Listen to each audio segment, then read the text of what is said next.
This is the world's first live daily LGBTQ evening news show, literally out of the closet and into the headlines on Queer News Tonight. This is a special broadcast of the world's first and only LGBTQ+ daily evening television news, broadcasting live and available on demand on all smart televisions, including Roku, Apple TV, Android TV, Amazon Fire TV, Twitch, YouTube, and Facebook. We encourage you to watch on your home television by downloading the Happening Out Television Network, and you can see all of our programs. It's time to queer up the news. This is the first ever LGBTQ+ news show broadcasting from the Eastern Mediterranean. Our nonprofit 501c3 travel club has partnered with Fort Lauderdale's Sunshine Cathedral, the world's largest queer church, to travel to this vital region of the world, including the 3 continents of Europe, Africa, and Asia. Nearly 60 people from LGBTQ+ America have traveled with our news show to Egypt, Athens, Cyprus, Rhodes, Mykonos, Santorini, Turkey, and Israel. Just weeks before we left for our broadcast from 3 continents, the Israel-Gaza war broke out. Queer News Tonight was scheduled to broadcast from Jerusalem, meaning that this LGBTQ+ news broadcast would broadcast back-to-back from Egypt's Giza pyramids, Israel's holy sites of all 3 major world religions, and Ephesus. We made some changes and hope to again broadcast from Israel in the future. Hotspots Magazine Happening Out Television Network is a nonprofit 501c3 media company in the same model of PBS and NPR, but designed for the LGBTQ+ community. Our mission is to support the 10 pillars of our LGBTQ+ community. We want to inform you and educate the key issues of our Black community, Latino, lesbians and queer women, trans, students, youth, seniors, HIV/AIDS, healthcare, business, social justice, and faith. Help us support our community. Queer News Tonight is literally out of the closet and into the headlines. This evening we bring you the news of and a perspective representing the LGBTQ+ community. Our community in South Florida and across America is diverse.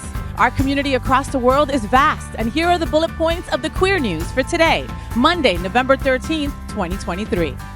Hello, everyone, and welcome back to Queer News Tonight. And this evening, we are coming to you from this historic place, from this beautiful and very LGBTQ embracing island of Cyprus.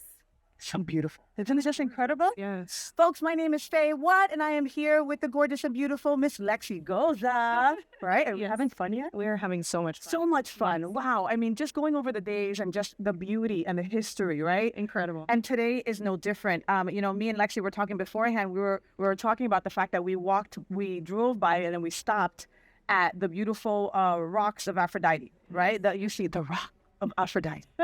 And so we had to talk about Aphrodite because, ancient Greek goddess of sexual love and beauty, pleasure, and procreation. Yes.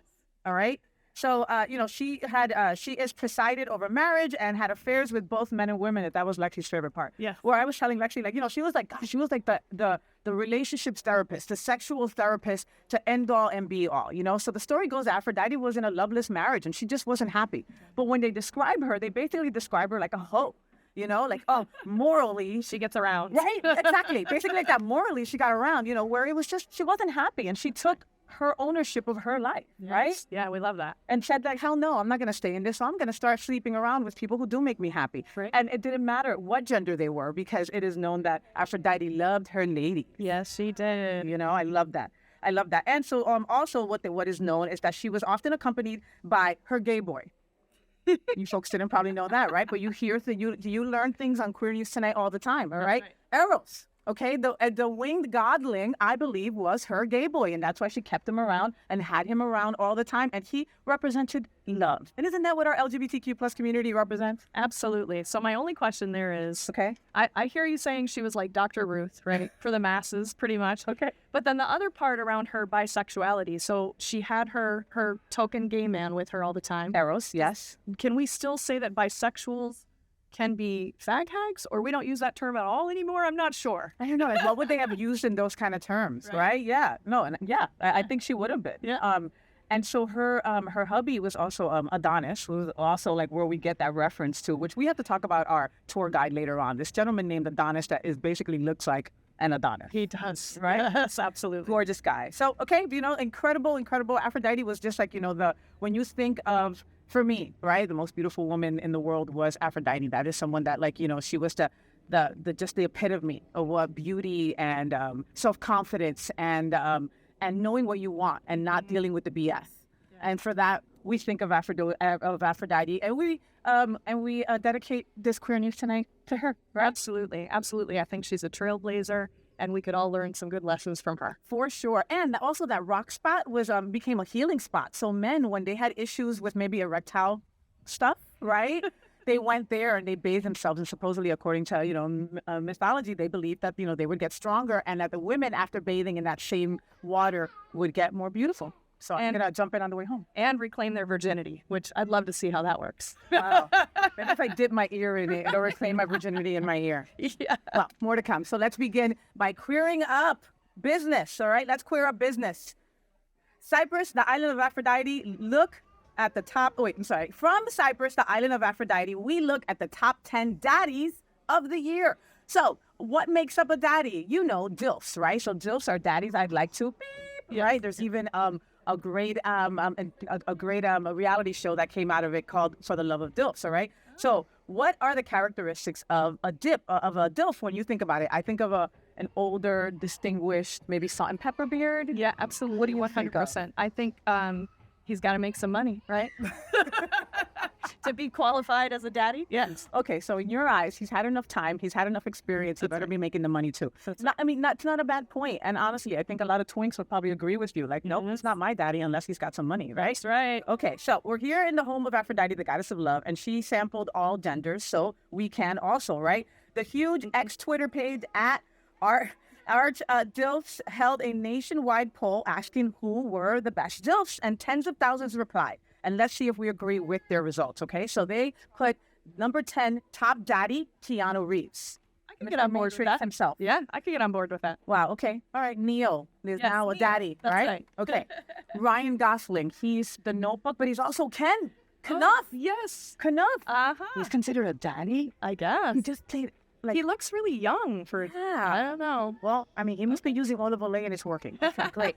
All right. Jensen Ackles, I'm sorry, I might be saying his last name wrong, but I know that he was in Supernatural, and he is really cute and sexy, and he has aged like yummy. Yeah, okay. they all do, don't they? Number 7 is Taika Waititi. He is from New Zealand, and he is super cute, adorable. Michael Sheen, he's a Welsh actor, and he's a hottie too.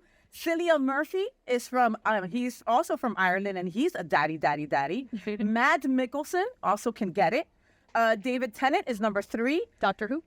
David Tennant is number 3, Mr. Doctor Who. And again, another one that is like cute too. Right. And he's got like that chiseled, distinguished face. Really like if he told me to get up early, I probably would. I don't think we'd go that far. Okay, maybe not.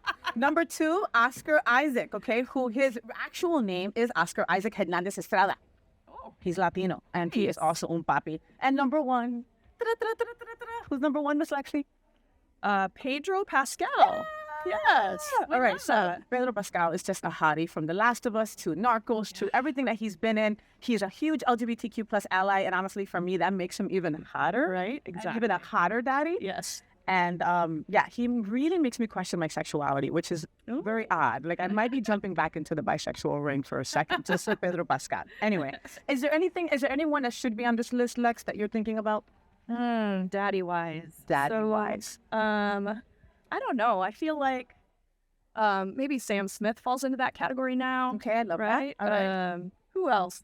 I think, let me think. George Clooney. We talked about him. Why is he not on the list? I don't understand. I think George Clooney for sure. And I think Brad Pitt. Like I know that because we're at a certain age, we don't want to think of them as daddies. But folks, we're at the daddy stage already, and it's just awful. But yes, Brad Pitt is hot. Yeah. I love it. Are there any DILFs that you think should have been on the list? Make sure you let us know. Yeah. All right. Lexi, what else do we got? So next, we are queering up travel. Queer News Tonight, historic broadcast celebrates Aphrodite and Adonis on Europe's gayest island of Cyprus. Did you know we're on the gayest island? I did not. I thought it was just gayer because we got here, but now it was gay. We sprinkled our fairy dust all over the island, so it's definitely gay, even if it wasn't earlier. All right, so tell us about this place. So this place is unique because it was originally controlled by Britain. Wasn't everything? You know, that's something that I've learned on this trip, that everything was controlled by Britain. Okay. Yeah, they sailed the world claiming countries with the use of flags. That's how they did it. Sure. They said no flag, no country.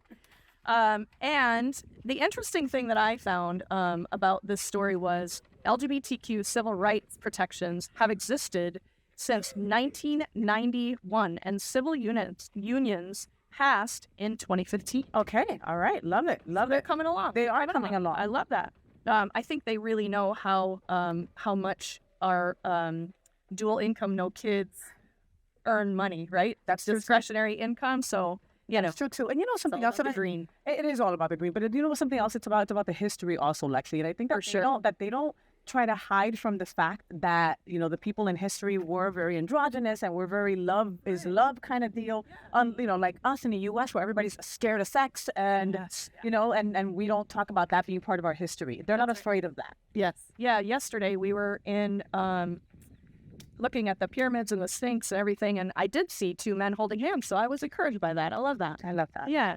So the Cyprus tops rankings as one of Europe's most welcoming LGBTQ travel destinations. I've heard that. And it's been a difficult road because obviously the Orthodox Church was in control.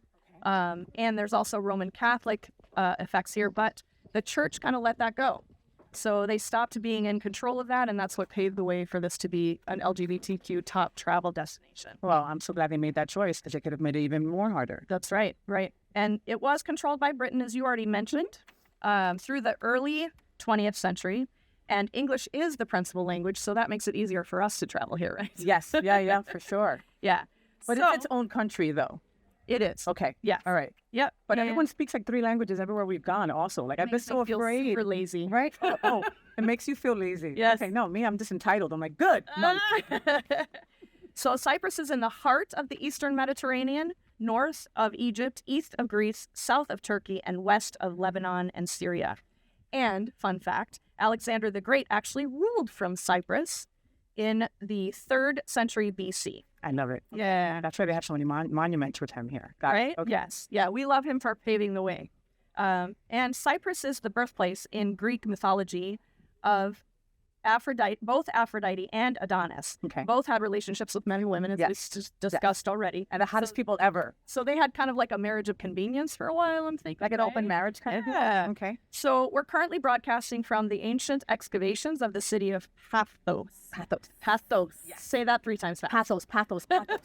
Because I used to date a pathological liar, so it's easier to say that. Pathos. Yes. So from the 3rd century BC, it contains some of the most important Roman and Greek villas with some of the best mosaic floors in the world, which is what we just walked through. God, those Gorgeous. floors were incredible. So Yes. I forgot when exactly they were found, but the fact that they were found exactly how they were, like if you go to many places in, in Italy or something like that, they'll be like, okay, we found pieces here and there. We had to try to put them together and kind of guess where these floors were in the house. No, these floors, these incredible detailed floors are all intact and it's just perfect. It's a full entire house, but the floors are perfection and just gorgeous. Wow. And I loved what you said about best guessing when we're putting stuff together. So I actually asked our tour guide yesterday, like, so do we really know that that's how they used stuff, or are you just best guessing? And at first she was like, no, we have writings, it proves it. And I was like, she could see the skepticism on my face. Right? American. She was like, well, maybe some of it is guesswork. So we're currently at the dig site of the Tomb of the Kings. That is a necropolis, an ancient cemetery of the kings of Cyprus from 2,500 years ago. That's incredible. Like literally, we have no history in America, right? Compared to them. Yes, but we could each bring a dead soul with us back to the U.S. and say, hey, we picked this up in Paphos. It's okay. So here we see the Roman city of Purion. Thank you for Yes. that assist. Yes. And it is famous for its amphitheater, and this was a major site for the gladiator games. Oh, I love that. I wonder if they brought like if they brought maybe Greek gladiators over or Roman gladiators over and they had like face off. A traveling basketball team. Like till the death. Like that. Right? So this is the last piece I'll close out with. So Queer News Tonight is the first ever LGBTQ television news show to broadcast from these historic sites. Incredible. And Really? we couldn't be more happy and we couldn't be more thankful and humbled to be allowed to do this. This place is just wonderful and it generates such energy that makes us want to go back and do more in our own world. So I love this place. They've been so welcoming to us, right? Absolutely. Every single place that we've brought the news to you from has been so welcoming and so amazing, and we've got so much more in store for you. That's today's news for the LGBTQ+ community on the world's first and only daily LGBTQ+ evening news show. If our community is important to you, Share this news with your friends and family. Are you, like most of America, part of our very large television audience watching this live LGBTQ+ news broadcast right now on Roku, Apple TV, Android TV, and Amazon Fire TV? We need your support. if our community is to grow, we must tell our stories and bring them to the attention of the broader world. Tune in daily on this historic queer news broadcast of the Eastern Mediterranean and 3 continents. We will be broadcasting across Greece, Egypt, Cyprus, Turkey, and the Greek Isles. No queer news show has ever been done like this ever before. And that is exactly what Queer News Tonight is all about. We will see you daily at 8 p.m. To our LGBTQ+ world, we wish you good night.